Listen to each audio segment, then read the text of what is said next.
fields its way toward the Earth right now.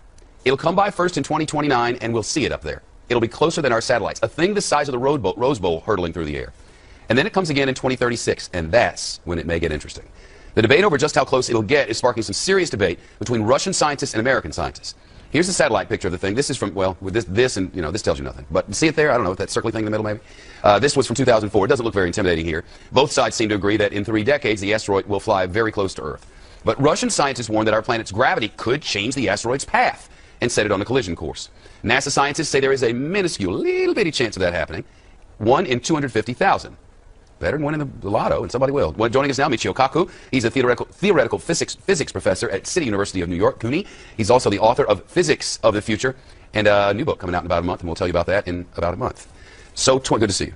2029, it flies by underneath the satellites. That's right. Mark it on your calendar. Friday the 13th, April 2036. The that's big the one. second pass. On the second pass, right. The first pass, like you said, it comes right underneath our satellites. You can actually see it whizzing right overhead. Wow. And on the second pass, it might actually be a nation buster. It'll take out Germany. It'll take out France, England. Not England. Or the entire northeast of the United States. Careful. It'll hit with a force of 100,000 Hiroshima bombs. Really? If it hits. If it hits, right. It's a catastrophe beyond human comprehension. And the head of the Russian Space Agency has said that the Russian scientists should think of some ways of deflecting it or handling this menace in 2036. What are we going to do? Shoot it with a laser? Well, everyone thinks we'll send Bruce Willis out there with the space shuttle. But the space shuttle can't even reach outer space. We're phasing it out, and the space shuttle only spins wheels around the planet Earth. It cannot even go to deep space. We need a new booster rocket to take us out there. Maybe China will build us one. Maybe, and then we have to nudge it out of the way. The farther it is, the easier it is to push it out with rockets so it'll miss the planet Earth. But it's something that we have to take seriously. This is the first major threat from a giant meteor or asteroid. Were it to hit us, do we know what it would do to our rotation around the sun and the spinning on the axis? Well, it will definitely affect the rotation of the Earth as it goes around the sun. The immediate impact would be a gigantic shock wave going out maybe 50 to 100 miles, then firestorms going out to hundreds of miles beyond that. Firestorms. And then meteorites raining back down on the planet Earth. So the devastation would be on the order of 500 to 1,000 miles. Think of a bullseye containing half the United States. That's the potential impact. And again, it's a very tiny probability, but we're watching it very carefully. Because the thinking among some of these Russian scientists is that the first time it passes, the gravitational pull of the Earth could pull it closer, and then on the second pass in 2036, the wild card is also the atmospheric disturbances. It's going to come right to the outskirts of our own atmosphere. Friction is going to take place, and that's unpredictable. We simply don't know how it's going to react as it whizzes through the atmosphere of the Earth, and that could affect the second pass. And that's why we're keeping our fingers crossed in 2036. 2 sets of fingers crossed. But isn't the world ending in 2012? The Mayan calendar seems to indicate. Well, if you look at the Mayan calendar, it actually says that it's cyclical, and we could be witnessing a rebirth. We should be celebrating then. And personally, I hope to be around in 2013. So don't sell the store, don't get divorced, don't ruin your life in 2012. All right, I'm sure some people will. News from the future. 2012 is going to be weird. It's great to see you. I'll see you in a month for that new book, right? Right, Physics of the Future, about the next 50 to 100 years. I can't wait. Interviewed 300 times. Now, here's the asteroid story. An asteroid the size of the Rose Bowl, more than 1,000 feet across, fields its way toward the Earth right now. It'll come by first in 2029, and we'll see it up there. It'll be closer than our satellites, a thing the size of the Rose Bowl hurtling through the air. And then it comes again in 2036, and that's when it may get interesting. The debate over just how close it'll get is sparking some serious debate between Russian scientists and American scientists. Here's a satellite picture of the thing. This is from, well, with this and, this tells you nothing. But see it there? I don't know. The size of the Rose Bowl, more than 1,000 feet across, fields its way toward the Earth right now. It'll come by first in 2029, and we'll see it up there. It'll be closer than our satellites, a thing the size of the Rose Bowl hurtling through the air. And then it comes again in 2036, and that's when it may get interesting. The debate over just how close it'll get is sparking some serious debate between Russian scientists and American scientists. Here's a satellite picture of the thing. This is from, well, with this and, this tells you nothing. But see it there? I don't know, that circly thing in the middle, maybe? This was from 2004. It doesn't look very intimidating here. Both sides seem to agree that in 3 decades, the asteroid... Really delighted that we have such a wonderful turnout on this miserable day that will mark the Yankees' win of the first game of the series.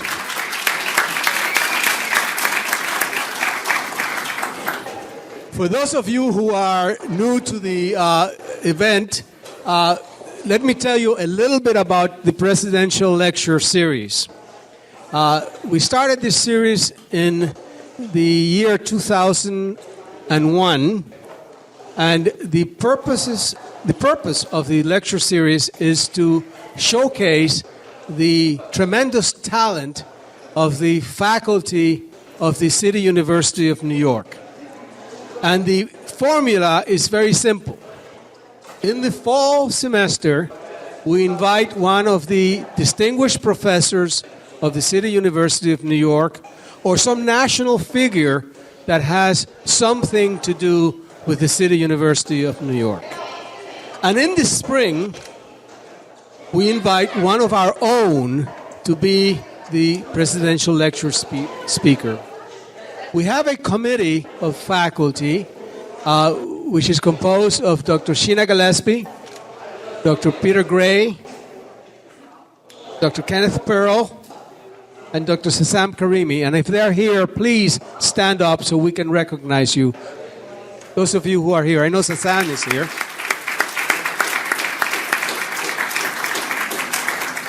These are the individuals who bear the brunt of the consequences of asking the wrong speaker to come and speak to you.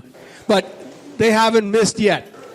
And frankly, I think that today we have one of the most popular, the first time that we have a television star among our midst, and the first time, well, maybe not the first time, because every academic senate you have one of those, but the first time we have one of the recognized 100 brightest people in New York City by New York Magazine.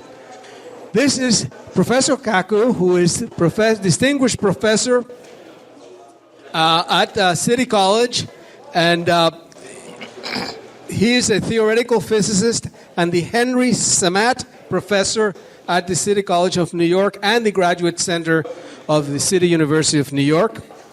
He has taught for over 30 years, and he's a graduate of Community College of Harvard. You got it now, right?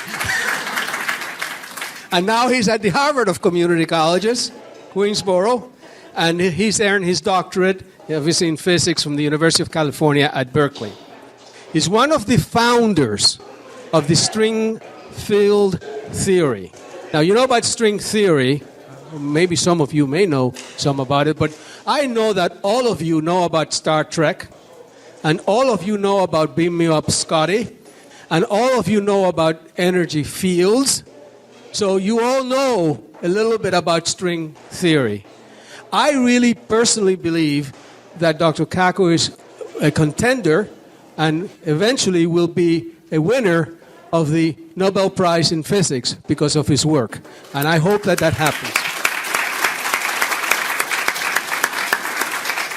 You want to have the pleasure of seeing him in person today, but if you want to see him on television, on December 1st, he starts a new series on the Sci-Fi channel called, I'm sorry, I don't know the title of the series, but he starts a series on December 1st on the Sci-Fi channel, and I hope that you all see it. I was very interested in looking over the book, The Physics of the Impossible, because it addresses how science fiction technology will be something real in the future. And you can think about the possibilities. Think about somebody in the year 1901 thinking about going from the New York to Europe in 5 hours. Think about the impact of technology, and I'm certain he's going to talk about all of that. But use a little bit extrapolation and look at what can happen in the future, and then look a little bit to the Star Treks of the world and see how somebody has imagined what can happen in the future. But that's all in our imagination. Let's talk to an expert. Let's talk to somebody who knows the theory behind all of that technology. Please, please help me welcome Dr. Kaku, please.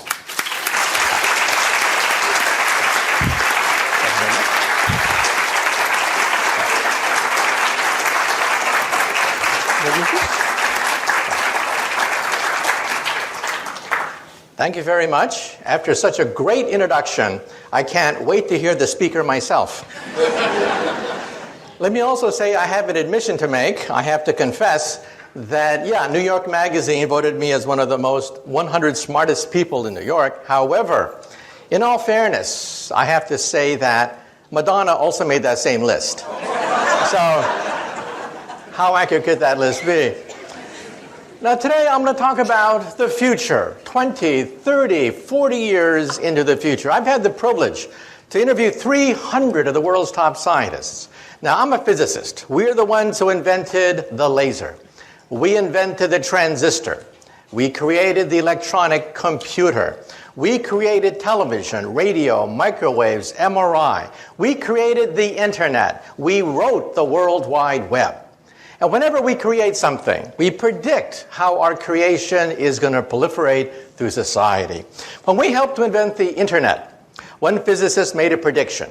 He said that the internet will become a forum of high culture, high art, and high society. Well, today we know that 5% of the internet is pornography. But that's because teenage boys log on to the internet, not anyone here. Just wait till the grandmas and grandpas log on to the internet. Then 50% of the internet will be pornography. Let me also say that when I was just a little bit younger than you guys, I was fascinated by physics. For me, physics was the way to go. So when I was in high school, I went into my mom and I said, "Mom, can I have permission to build an atom smasher in the garage? A 2.3 million electron volt electron particle accelerator." And my mom looked at me and said, "Sure, why not? And don't forget to take out the garbage."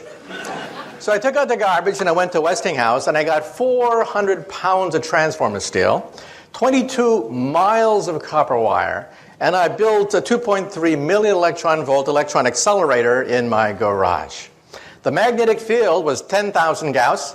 If you walked by the magnets, it was powerful enough to pull the fillings out of your teeth if you got too close to my magnets.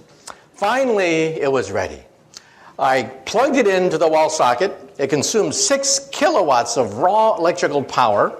I can hear the crackling of all the capacitors. And then I heard this pop, pop, pop sound, and the whole house was plunged in darkness. I had blown out every single fuse in the house. My poor mom, she'd come home from a hard day's work, the lights would flicker and die. And then she'd say, "Where's the fuse box?" And then she'd say, "Why couldn't I have a son who plays baseball? Maybe if I buy him a basketball. And for God's sake, why does he have to build these machines in the garage? And hey, why can't he find a nice Japanese girlfriend? I mean, why does he build these machines in the garage?" Well, that machine got me into Harvard and began my career as a physicist. So today, I'm going to give you a guided tour of the future. However, there's a danger that sometimes we physicists know too much. Let me tell you a story and then I'll begin. Over 200 years ago, we had the great French Revolution. And one day there were 3 gentlemen about to lose their head to the guillotine.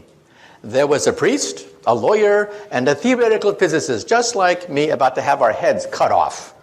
Well, they put the priest's head on the chopping block. And they asked him, "Do you have any last words before we cut your priestly head off?" And the priest said, "Yes, yes." He said, God from above, he shall certainly set me free." Well, all eyes were on the blade. They raised the blade. The blade came down, swish, and it stopped right before it hit the neck of the priest. Well, the mob had never seen this before. They were shocked. They said, "God has spoken. Let the priest go." And now let's see about the lawyer. Yes, the lawyer. Now the bloodlust was starting. Yes, the lawyer. They put the lawyer's head on the chopping block and they asked him, "Do you have any last words before we cut your lawyerly head off?" And he said, "Yes." He said, "Maybe the spirit of justice. Yes, justice and mercy. She shall set me free." Well, they raised the blade. The blade came down, swish, and it stopped right before it hit the neck of the lawyer. Well, this time the crowd went crazy. They said, "Let there be a national holiday. Today, God has spoken. Justice, mercy have spoken today." And now let's see about that theoretical physicist. Well, they put the physicist's head on the chopping block and they asked him, "Do you have any last words before we cut your head off?" And he said, Yeah, I got some last words. And he said, "I don't know too much about God. And I know even less about the law. But I do know one thing.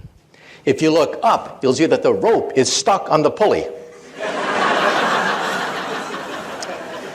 And then he said, if you remove the rope, the blade should come down real good. Big mistake. Big mistake. Well, the rope came down, the blade came down, and the poor physicist's head came down. And the moral of the story is, sometimes we physicists have to know when to keep our mouths shut. Okay? But nonetheless, let me give you a guided tour through the future. Because I've had a chance to interview over 300 of the world's top scientists. These are the people inventing the future. First of all, let me say that if you get cable television, you get the Science Channel. On the Science Channel, starting December 1st, as was mentioned, my book, Physics of the Impossible, is going to be appearing as a weekly TV series that I'll be hosting. Watch for it December 1st, every week after that. They call it Sci-Fi Science, Physics of the Impossible. So let's talk about that. First of all, how do we scientists know what's going to happen 10, 20 years in the future? How can we be so confident? Well, first of all, this is Moore's Law. On a log chart, you see that computer power doubles every 18 months. Now, what does that mean? This means that when you get a birthday card in the mail, you open it up, and there's a chip in it. And the chip sings, "Happy birthday to you." Well, that chip has more computer power than all the Allied forces of 1945. Hitler, Eisenhower, Churchill would have killed to get that chip. And what do you do with that chip? You throw it away in the garbage. Or look at this chart. You'll see that way back in the 1960s, NASA had almost no computer power. Your cell phone today, one cell phone today, has more computer power, according to this chart, than all of NASA when they put 2 men on the moon. This means that if cars obeyed Moore's Law, cars today would cost 10 cents. This means that when you park the car, you wouldn't even bother to put a quarter in the meter. The meter costs more than the car. So you wouldn't have to just park the car and walk away from it. So what does this mean? This means that by 2020, computer chips will cost about a penny. That's the cost of scrap paper. So we now know the future of the computer. The future of the computer will be everywhere and nowhere. Hidden in the walls, hidden in the fabric of our life, just like electricity is. Everywhere and nowhere. And this is the internet. We wrote the World Wide Web. The World Wide Web was written by a physicist to keep track of subatomic particles. And you can see here that the internet corresponds to prosperity. Where there is the internet, there's prosperity, there's commerce, science, finance. Where there's no internet, there's poverty. So one thing that we physicists do is we create something and then we simply give it away for free. So how will you communicate with the internet in the future? These are glasses that have full internet capability. You can download any website, any movie, do emails from these things, and they will also recognize people's faces. How many times have you bumped into somebody on the street and you say to yourself, "Who is this person? Jim, John, Jake, I know this person." In the future, your glasses will say, "It's Jim, stupid, remember?" You met him last week. Do you want to see his entire biography for you in your glasses? And let's say you're at a cocktail party. You're looking for a job, and you don't know who the heavy hitters are. In the future, you will know exactly who to suck up to at any cocktail party. Well, let's say you don't want to look like a refugee from Star Trek. In the future, glasses will be fashionable with full internet capability. They can be flashed directly into the retina of your eye. They can be flashed right onto the screen of your glasses or used as like a jeweler's lens as an attachment to your glasses. Fashion models will be wearing these things. Young people will demand to have full internet capability, any video, any movie, any website, any music, downloaded via your glasses. Now you may say to yourself, wait a minute. Maybe I don't wear glasses. No problem. In the future, they'll be in your contact lenses. These are internet contact lenses that we physicists are trying to build. Imagine taking a final examination Ha! Immediately the light bulbs begin to flash, right? Think of taking a final examination. You realize that in the future, professors are going to have to throw out their final exam because you can't simply record memorization on a final exam anymore. You'll have to convey concepts, principles, rather than memorizing the names of the crystals or the shapes of the minerals or whatever. Imagine full internet capability in your glasses. Well, we physicists are working on this even as we speak. Imagine, for example, going to a foreign country. You bump into somebody and they start to talk to you in a foreign language. No problem. In the future, you will see subtitles. Subtitles of a foreign language in your contact lens. And let's say you visit the ruins of Rome. It's such a big disappointment. You read about the great Roman Empire, and then you see all that's left, almost nothing left of the empire. You go to the Roman Forum, and you only use imagination, thinking of Julius Caesar and Mark Antony at the Roman Forum. No problem. Your contact lens will recreate the full animation of the height of the Roman Empire as you walk through the ruins. This is called augmented reality, not virtual reality, a mixture of reality with animation, with subtitles, with translations. Let's say you're driving a car. Your contact lens will give you exactly how fast you're moving, how much gas you have, and will even point out landmarks as you are driving. GPS, all of that without ever having to leave the steering wheel of your car. So this is what happens with Moore's Law. That computer chips will cost a penny, like electricity. They'll be everywhere and nowhere. When you walk into a room today, what do? You look for the light switch, right? The first thing you do is you look for the light switch. You assume the walls have electricity, even though it's invisible. In the future, when you walk into the room, the first thing you will do is look for the internet portal. You will assume the room is intelligent. So this is your cell phone of the future. This is how you will communicate with others. One screen for any video, one screen for any website, one screen for any movie that's ever been done.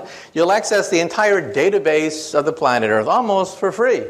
And let's say you have a BlackBerry. You know how tiny that BlackBerry's a typewriter is? Well, in the future, we'll have e-paper. You'll simply scroll out paper, which is intelligent, and you'll type on that sheet of paper. So your cell phone is an entire PC. In fact, it has more power than a supercomputer of today. In fact, wallpaper will be so cheap that when you put up wallpaper, it'll be intelligent. Wallpaper will be as intelligent as your computer today. This is your living room of the future. This is how you will communicate with people. Let's say you're on a college campus, and let's say it's Friday night, and you do not have a date. We all know what you do. You get stone drunk. In the future, you'll go up to the wall screen, and you'll say, "Mirror, mirror on the wall, who's available tonight?" The wall screen will then contact all the other wall screens that are out there. The wall screen knows exactly the kind of person you like, physical characteristics, age, whatever, and hook you up to whoever else is looking at their magic mirror and saying, "Mirror, mirror on the wall." Then you'll go out and have some fun, come back to your apartment, and then you want to see a movie. So you'll say to the wall screen, "Mirror, mirror on the wall, we want to see Casablanca, except remove Humphrey Bogart's face and put my face instead. And remove Ingrid Bergman's face and put my date's face instead." Now, some people are a little bit afraid of this, but realize that when the internet was first created by we physicists, it was male, it was hierarchical, it was to dominate over the Soviet Union. Why did the Pentagon give us millions of dollars to create the internet? It wasn't so that you could email your friends. That's not why we physicists created the internet. It was created to dominate a nuclear war with Russia so we can communicate and rebuild America after New York City is in ruins, Los Angeles, Chicago are vaporized. That's how we're going to recreate America after World War III. Today, the internet is female. 51% of the users of the internet are women, and they use it to touch people. That's what it's all about. Technology looks frightening when you don't know it. But then you realize the whole purpose of the technology is to be female, to touch people, make contact with people. So the internet has flipped from being a war-fighting device to be a device that allows you to communicate to all your friends. That dog, for example, on the left, is a cyber dog. It doesn't really exist. It babysits your kids, runs, barks. That dog does everything except pee on your carpet. Let's say it's Thanksgiving time and you're lonely because one son's in Australia, another one's in Russia. We're putting chips everywhere. Chips are going into toys now. Toys are becoming intelligent. This is causing a problem for the English language. A contradiction in terms called smart Barbie dolls. Another contradiction in terms is Microsoft Works. That is also a contradiction in terms. So again, any technology looks frightening when you first see it, and then you realize, hey, the whole purpose of this technology is to touch someone, to reach out and to touch people. This is your office of the future. Today, of course, your office is built around the PC, but why should that be? The PC of the future will disappear. The future of the computer is to disappear. Electricity has disappeared. We no longer see electricity.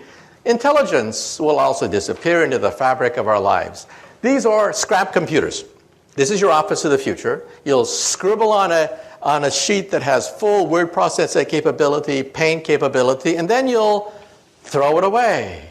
And as you go from room to room, the files move with you. Your files are more important than the computer. The computer only costs a few pennies, after all. In fact, when you go shopping, today you have a barcode whenever you buy something. In the future, instead of having a barcode, it'll have a chip. The chip will cost less than the barcode of the future. And so this is how you will move from office to car, car to home, home to office. The software follows you seamlessly everywhere you go. This is your cubicle of the future. This is how you will operate. And like I said before, if you don't like to be in a cubicle, you just talk to the wallpaper. The wallpaper is fully intelligent with a screen, what have you. This is the car of the future. I had a chance to drive this car. This car has no driver. It is a driverless car. These cars have now driven hundreds of miles in the Mojave Desert without a driver. GPS is the secret to allow this car to drive. And for the Discovery Channel, they put me in the driver's seat. I started to drive the car, and then I went like this. Try to drive like this next time. This means that traffic accidents could disappear from the English language. Traffic jams, traffic accidents could disappear as the cars literally drive themselves. And let's talk about health. Health is going to be turned upside down. First of all, when you go to the doctor, your doctor will be in your toilet. You'll go to the doctor 3 times a day. The doctor will analyze your body fluids, and it will tell you that you eat too much animal fat, too much salt, too much sugar in your diet. Isn't the future wonderful? Even your toilet will tell you that you have an unhealthy diet. Well, ladies and gentlemen, this could be the cure for cancer. Because today, if you feel something in your breast, it's too late. It's really too late. You have 10 billion cancer cells growing inside your breast. Surgery is required almost immediately. In the future, when you go to the toilet, your toilet will analyze proteins emitted from cancer colonies of maybe 100 cancer cells, not 10 billion, but 100, and tell you, oh, by the way, you'll have breast cancer in 10 years. Well, watch out, but no rush. And there'll be chips scattered throughout your bathroom, which will analyze DNA. How do we know this? Because my friends are building these chips. They're called DNA chips. Chips that allow you to scan DNA within a matter of minutes. So even as you're going to the bathroom, combing your hair, what have you, your bathroom is giving you a complete medical examination. And we now know that DNA is computer tape. Instead of zeros and ones, zeros and ones, zeros and ones, we have ATCG, ATCG. And we can read computer tape just like we read DNA. So how will we do it? Every time you blow in a glass, you leave DNA there. It will sample the DNA and scan for all your genes. I had my genome scanned. Most of my genes have been scanned, put on a CD-ROM, which I then showed to the camera. Realize that you will have this very soon. To have all your genes read today costs $50,000. Within a few years, it'll be down to $1,000. And perhaps in 10 years, it'll be maybe $100. This is your owner's manual. In your home, you have an owner's manual for your VCR, your iPod, your computer, your TV set. You have an owner's manual for everything except one thing, your body. This will be your owner's manual. In fact, when they scanned my DNA, they even told me where my ancestors came from 20,000 years ago. So I now know my family lineage out to 20,000 years. So what will it be like to go to the doctor's office? We will not only scan your DNA. If we find something wrong with an organ, we will replace it and grow another one. This is an ear, except it's made out of plastic. Plastic sponge that dissolves with time. We take some cells from your ears, seed it into this ear, and it grows. It grows, leaving a perfect ear. Then the plastic dissolves with time because it is biodegradable. Here's bone on the left, ears on the right. Today, we can grow bone, blood, skin, cartilage. We can grow noses, ears, blood vessels, heart valves. The first bladder was grown 3 years ago. The first windpipe was grown just a few months ago. And we will grow the first liver perhaps in 5 more years. So for you alcoholics in the audience, there's hope. If you can hold on for 5 more years, you may be able to have your own liver. So let's now have the first DVD where we're now going to go into the hospital of the future. What it will be like if we can grow organs by seeding it with cells. What will it be like if surgery is done in 3 dimensions? So let's have the first video from the Discovery Channel, a program that I hosted called 2057, 50 years from now.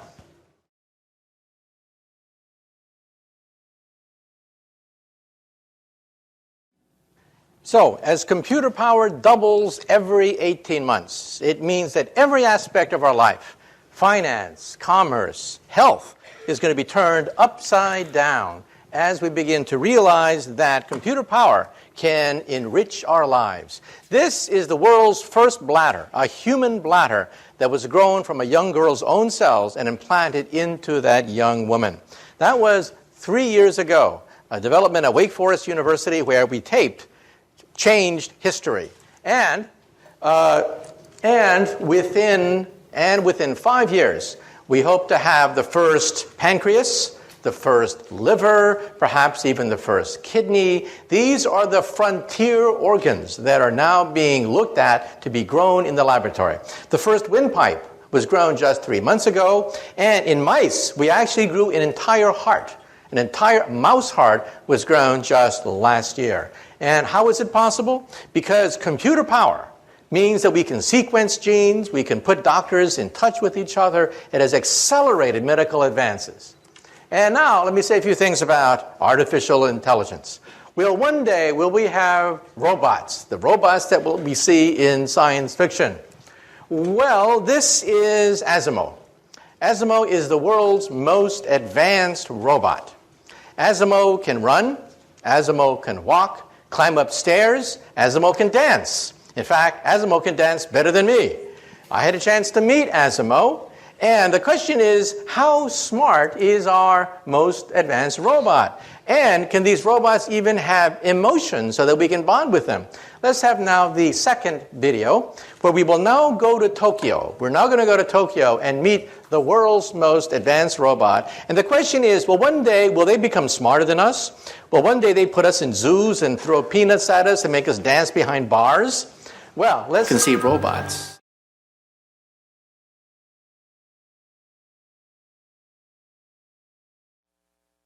The question is, how smart are our robots? Well, one day, will they be smarter than us and put us in zoos? Well, first of all, here's the governor of California in a very bad mood. So, well, one day, will we have to deal with mad governors? Well, let's take a look at Asimo. You saw Asimo, the world's most advanced robot. How smart is Asimo? Well, let me tell you. Asimo is as smart as a cockroach, a retarded cockroach, a stupid, lobotomized, retarded cockroach. Asimo takes about 6 hours to walk across the room. Every movement pre-programmed. That scene that you saw took 3 hours. It took 3 hours for us to program every single move of that robot. So why is Japan spending so much time on these robots? Well, let me tell you a secret. Japan's population is the fastest aging population on Earth.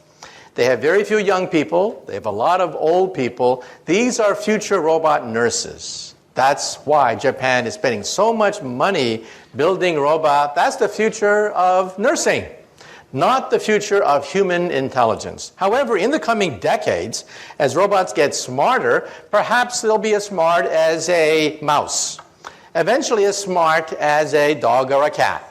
And then decades after that, maybe as smart as a monkey. At that point, I think we should put a chip in their brain to shut them off if they start to get murderous thoughts. But that's not for a while. That's decades into the future. We'll have plenty of warning. Plenty of warning. And in fact, for the Science Channel special that I'm hosting on December 1st, we went to all the world's leading artificial intelligence laboratory. And you can see how primitive our robots really are. Well, let's say a few more things that we discussed in the Science Channel documentary. Invisibility. Believe it or not, we physicists believe that invisibility is possible. We flew down to Duke University, and we filmed the world's first microwave invisibility device. It'll make an object invisible to microwaves, and we went to Berkeley, where they can actually now do it for visible light. Now, there is a problem. If you are inside an invisibility cloak, you cannot see outside. It's only a one-way trip. Therefore, if you are inside the invisibility cloak, you need to punch 2 eyeballs so you can see outside. So from the outside, you see 2 floating eyeballs, or here, a floating head. So remember that metamaterials allows us to bend microwave radiations around an object, just like water flows around a boulder. If you were downstream from a boulder, you don't know that there is a boulder upstream. That works for microwaves, and at Berkeley and Caltech, on a microscopic scale, they showed that it works for visible light as well. So this means that in the coming years, coming decades, we may be able to attain full invisibility, just like you see in the movies, but we don't have it yet. Also, teleportation. Wouldn't it be great to simply zap yourself across the room, just like they do in Star Trek? Well, this is called quantum teleportation. And for the Science Channel TV series, we went down to Maryland, to the University of Maryland, where we actually photographed, with a TV camera, actually photographed an atom being zapped across the room. A TV screen lit up every time an atom was teleported from one chamber to the next chamber. Now, this, of course, creates problems, because if you're Captain Kirk, you have to die, you have to dissolve in the process of creating a copy of Captain Kirk over there. So who is that imposter over there? That imposter over there looks like Captain Kirk. He sells Priceline just like Captain Kirk, okay? So who is that person over there? You just saw him die, and there he is selling Priceline over there. It really makes you wonder, who are we? Are we just information? That information can be zapped from one place to another? And believe it or not, telepathy is coming faster than you think. We taped this again for the Science Channel special, 12 episodes, 30 minutes apiece, starting December 1st. Here's how it works. This is Brown University, where we have a stroke victim on the lower right.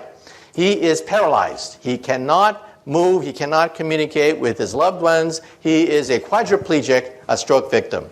On the upper left is a chip. They put the chip in his brain, shown on the lower left. You can see the dot where the chip is placed. You hook up that chip to a laptop.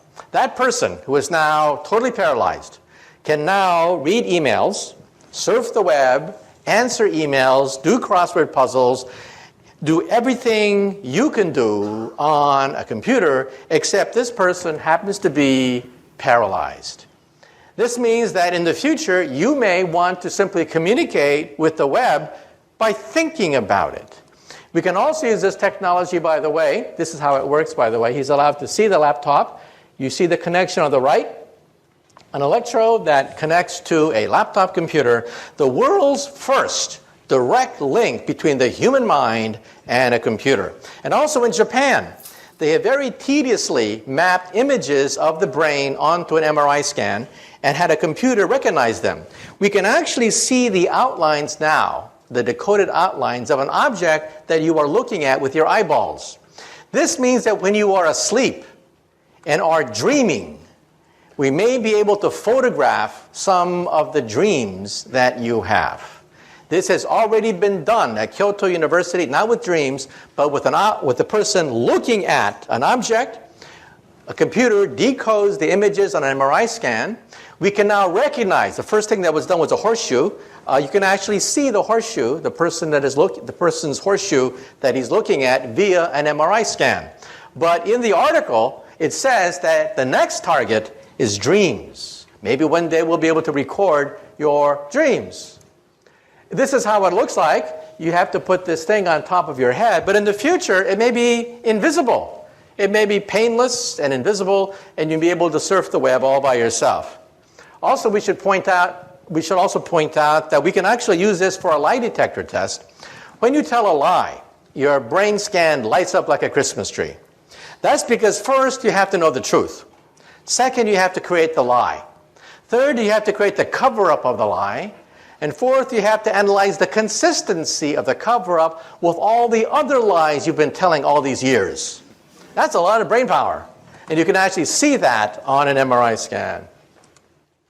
Now let me say a few things about the far future. So far, everything I've talked about is the near future. We're talking about 10, 20, 50 years in the future. Now let's look even farther. We went to NASA. And we visited the scientists who dream of one day building a starship. This, of course, is far beyond anything we can muster with today's technology. However, we actually interviewed scientists who believe that it may be possible to bend the fabric of space and time so that we can leap forwards across enormous distances, perhaps using Einstein's theory. This is a black hole. Black holes are not science fiction anymore. We photographed the accretion disk of black holes. This black hole lies at the center of a gigantic galaxy, NGC 4258. That dot you see at the very center is about 1 light year across. In the inside of the dot is a raging black hole. In fact, if you want to see a black hole tonight, go outside, look in the direction of Sagittarius. That is the center of the Milky Way galaxy. There's a black hole there, which in some sense lies at the center of our galaxy. So kids ask the question, if the moon goes around the Earth goes around the sun, then what does the sun go around? Well, we know the answer to that. The sun goes around a black hole in the constellation Sagittarius at the center of the Milky Way galaxy. Now, if you look at that black hole, it's rather disappointing. Dust clouds obscure the galactic nuclei. If you could somehow remove the dust clouds, then you would see a fireball rise every night, perhaps rivaling the moon in brightness, with a raging black hole at the center.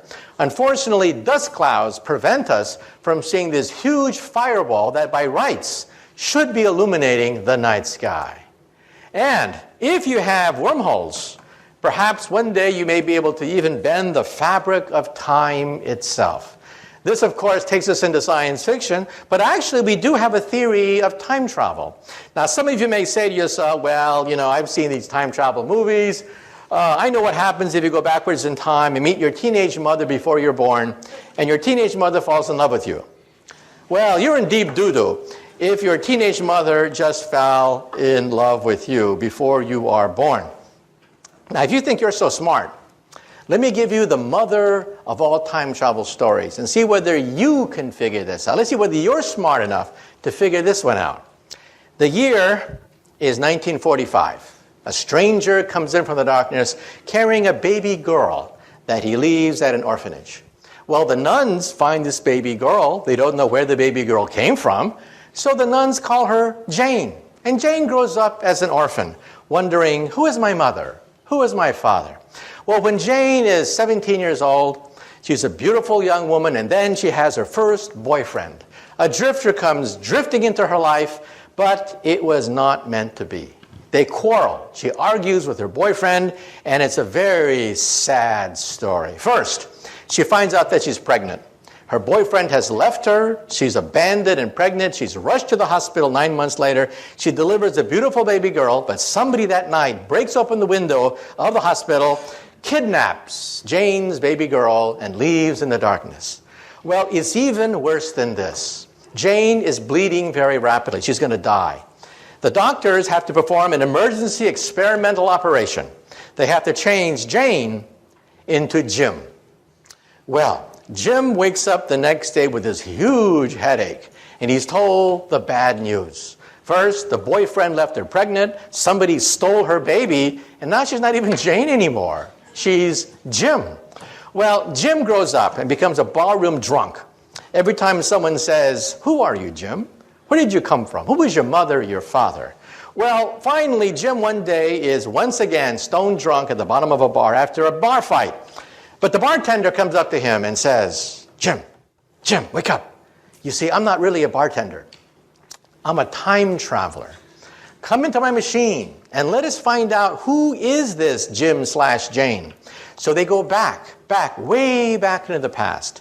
So poor Jim, he doesn't quite know where he is in the past. But suddenly, he meets this beautiful 17-year-old girl. And it's love at first sight. But you know, it was not meant to be. They quarrel. And then Jim finds out that his girlfriend is pregnant. And then Jim says to himself, oh my God, history is repeating itself. This happened to me. Well, I'm going to make sure that my baby gets the best education possible. That night, 9 months later, Jim goes to the hospital, breaks open the window, kidnaps his own precious baby girl. And then Jim and his baby girl go back into the time machine. Again, way back into the past, until it is 1945. It is a dark and stormy night. Jim comes in from the darkness carrying his precious of this orphanage. Well, Jim finally gets it together. Jim says, I don't want to be a drunk all my life. I'm going to join the Time Traveler's Corps. So Jim has many heroic exploits in the annals of time. Now Jim is an old man. He says to himself, I've had a good life, but I want one final mission. For my last mission in time, I'm going to go backwards in time, put on a wig, to impersonate a bartender, to meet a certain barroom drunk who just got into a fist fight because someone said, who are you, Jim? Who is your mother? Your father? Now for 10 points, who can tell me? Who is Jim's mother? Father, son, daughter, granddaughter, grandfather, great-great-grandfather, in the back. Yeah, Jane is a family tree unto herself. Can you imagine a family get together and they get into a food fight and someone says, you did this to me. No, you did that to yourself, okay? Well, we physicists think about this. This is a wormhole. This is what I do professionally. I work in something called string theory. I'm the co-founder of string field theory. And we think that perhaps the fabric of space and time can be bent.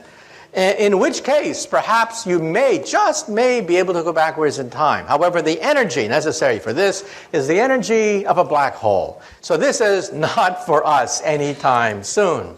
However, 150 years ago, there was a gentleman in England, a mathematician at Oxford University, who wrote the first book on wormholes. Who was this professor of mathematics at Oxford University? Does anyone know the name of this Oxford University professor? His name was Professor Charles Dodson. He could not write under his real name because he was an Oxford professor. So what did he create?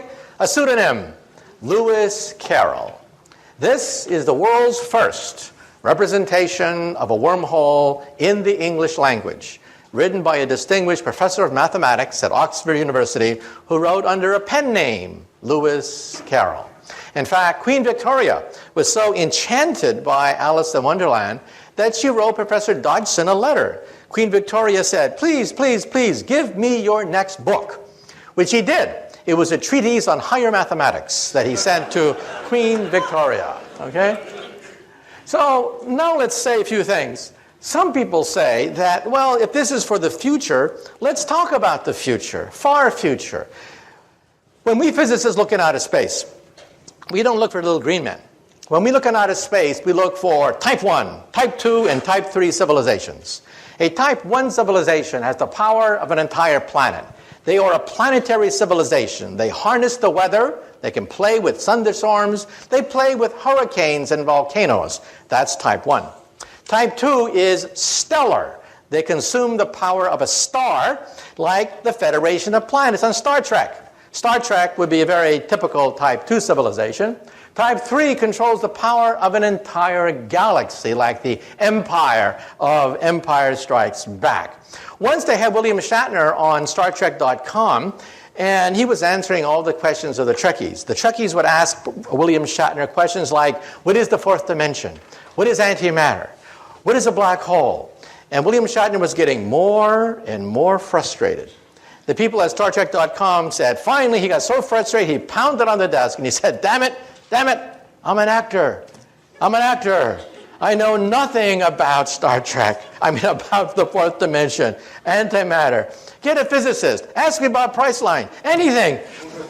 So they had me on later, and I had to answer all the questions of a Trekkie. Well, Star Trek is a type 2 civilization. They can barely harness the power of a star. This is type 1. A type 1 civilization is planetary. In about 100 years, we will be a type 1 civilization. What are we today? We are type 0. We don't even rate on this scale. We get our energy from dead plants, oil and coal. This is type 2. Type 2 is stellar.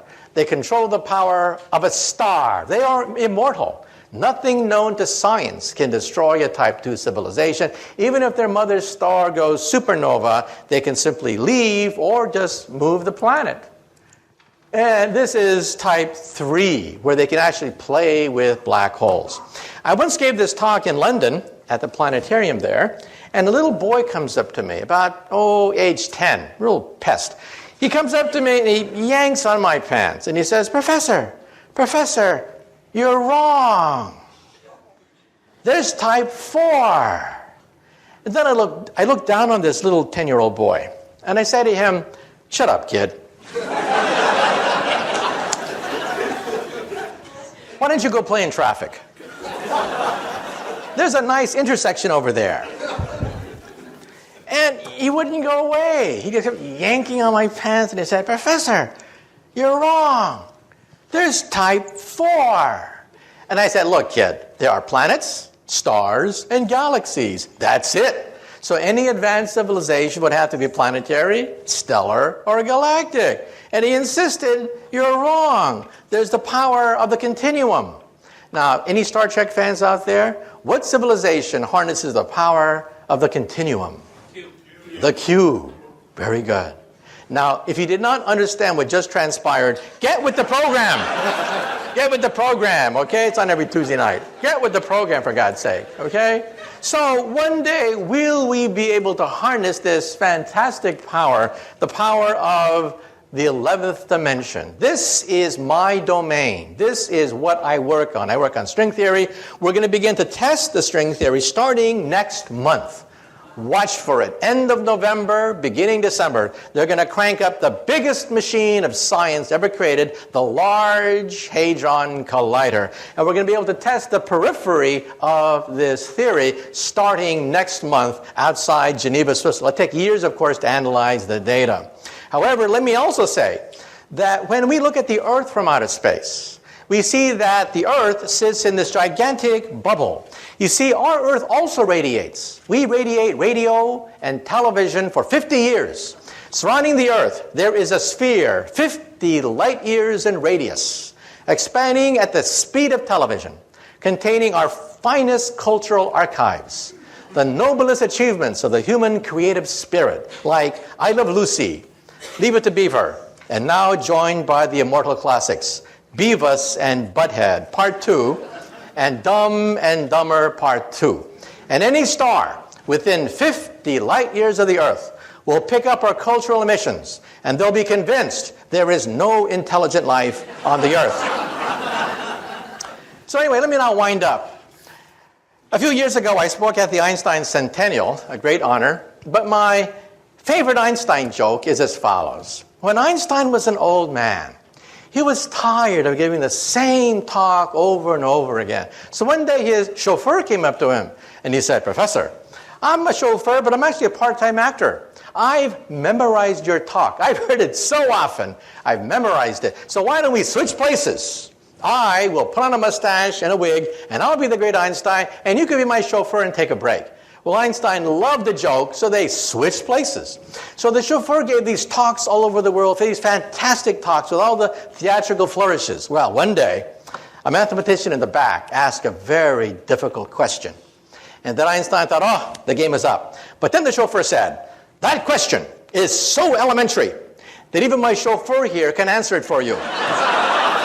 Okay, thank you very much. Thank you very much. It's been a great audience.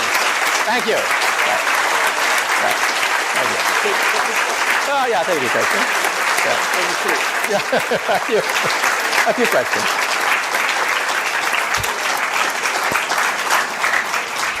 Wonderful, right? Really wonderful. Dr. Kaku will take 2 or 3 questions because the time is short.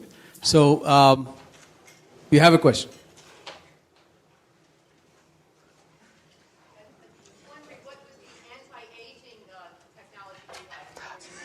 Okay.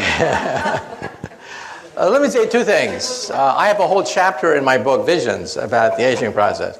First of all, if you go to a drugstore, you see all this advertisement, anti-aging this, take 10 years off your face, 10 years that. How can the FDA allow all these fraudulent claims to being made? So I actually interviewed an FDA official. He said, the Food and Drug Administration can only monitor things that penetrate the skin.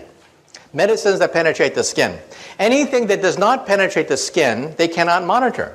But then, if it doesn't penetrate the skin, it doesn't work. So in other words, you can only lie through your teeth as long as it doesn't work. Let me repeat that again. According to federal law, you can make any statement you want about take life, take 10 years off your face, whatever, anything you want, as long as it doesn't penetrate the skin, as long as it doesn't work. Now, let me tell you the science. We went to MIT and we interviewed the discoverer of a rather important gene that's creating headlines. Oprah Winfrey devoted a show to it. 60 Minutes devoted to a show to it. It's called SIR2. It is a gene and a protein that seems to mimic caloric restriction. Now, there is one and only one way of multiplying the lifespan of an organism, all the way from yeast cells, spiders, insects, mice, rabbits, dogs, cats, monkeys were analyzed, and the results came out front page of the New York Times about 2 months ago.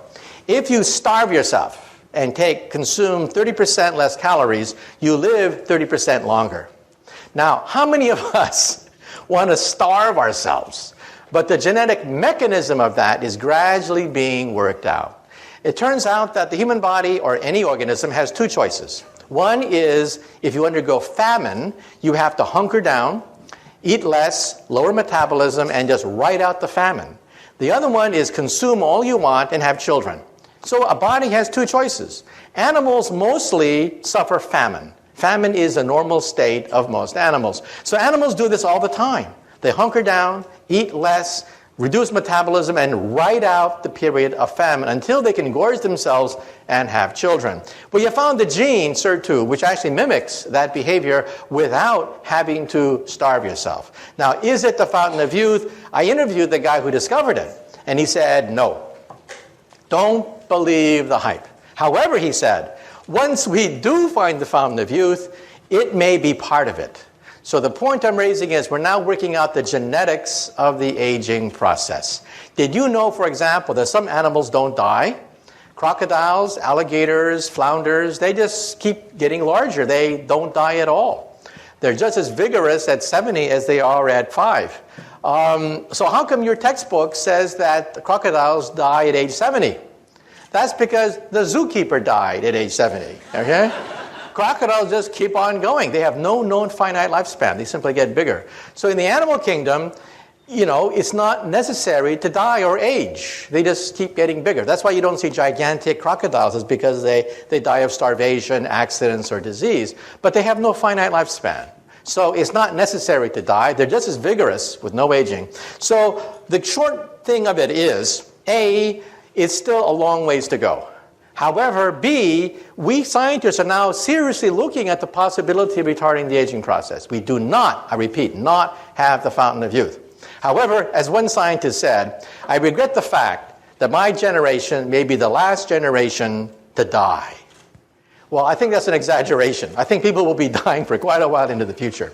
But it does mean that real progress is being made in the aging process, which is something I could not have said a few years ago. How about you? Your desire to prove Einstein's theory correct. How close are you? Well, we want to go beyond Einstein, because Einstein's theory breaks down at the center of a black hole and at the instant of creation. Einstein's theory makes no sense whatsoever. We need a higher theory. The only higher theory which includes the quantum theory and Einstein's theory is string theory. It is the only game in town. Some people say, well, if I don't like string theory, give me an alternative. And the answer is, there is none. It is the only game in town. You either work on string theory or you just work in the wilderness. So next month, we're going to begin to crank up the Large Hadron Collider. Now, the Large Hadron Collider will not eat up the Earth, as some people claim, because every day cosmic rays from Mother Nature rains radiation on the Earth more powerful than anything we can create with this pea shooter called the Large Hadron Collider. So we're going to begin to test the periphery of the theory. The theory itself is too difficult to test directly, but we hope to find indirect proofs by looking for what are called sparticles.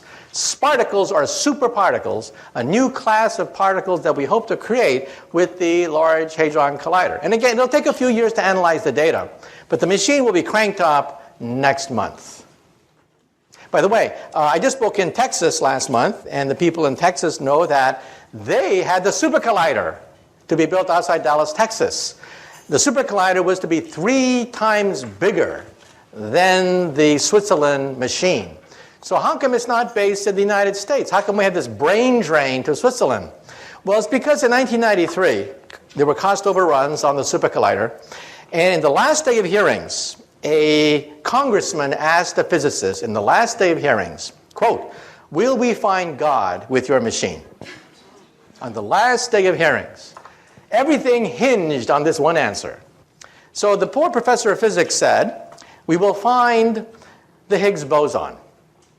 At that point, you could hear all the jaws hit the floor of Congress. $11 billion for another goddamn subatomic particle. The vote was taken the next day, and our machine was canceled. And that's why we have this brain drain to Switzerland right now. Since then, we physicists have been replaying that question over and over and over again in our minds. How should we have answered that question?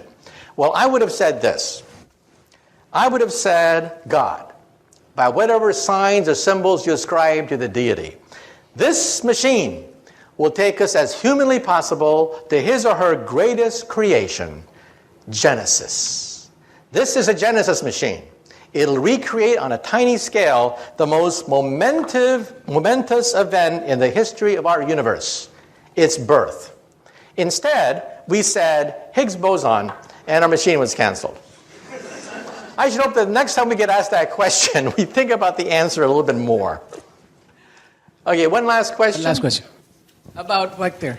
I'm curious about ethics, and I wonder if, you seem like a really smart person, but some of that technology you described at the beginning in the hands of some not so intelligent people seems like you can set up a big brother situation very quickly, like the doctor in my toilet and stuff like that. Okay, first of all, when people ask about 1984, I had a chance to go back to 1984, rereading it again when I was writing my book, Visions. And I realized something. The internet could have been a device like what happened in 1984. A device which monitors everything, knows everything. However, an event happened, and that is the Soviet Union broke up. The internet was a war-fighting machine. Secret, for the most part, devised by military scientists, used by physicists like myself. But after the breakup of the Soviet Union, The National Science Foundation did something rather momentous. They gave it away for free. For free, they gave it away. Today, it is impossible to recreate 1984 because the internet is everywhere. If the President of the United States were to try to ban the internet, the reaction would be laughter. People would just laugh at him. It's unstoppable. So I think 1984 is not possible. However, there was another book written around that time, and that other book was called Brave New World by Aldous Huxley. That's a book that we really do have to worry about, because in that book was set 600 years in the future. In that book, they have cloning. In that book, they have drugs everywhere. In that book, they have the stratification of the human species.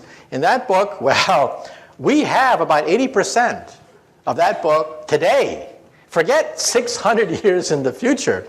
Welcome to the Brave New World. So we do have to worry about some of the ethical questions raised in Brave New World. But as far as the problem of computers, the problem is not Big Brother. The problem is Little Brother. Every nosy busybody can get on the internet and finds all sorts of information on you. And in the future, if someone wants to find out about who you are, they'll go to your barbershop and get some of your hair follicles and sequence your entire genome. This means that the National Enquirer, instead of getting photographs of Brad Pitt, will have his entire genome read by getting some of his, his hair, and it's going to create a huge problem of genetic privacy. Today, if you have a matchmaker, one of the principal purposes of a matchmaker is to look for hidden diseases inside your family tree. Well, in the future, all a matchmaker has to do is go to your barbershop and can find all sorts of genetic diseases inside your family tree. So genetic privacy is going to be a problem because DNA sequencing is so advanced, and it only costs a few $100 to analyze every single gene in your body. Okay, well, thank you very much. Thank you very much. It's been a great crowd. Thank you. Thank you.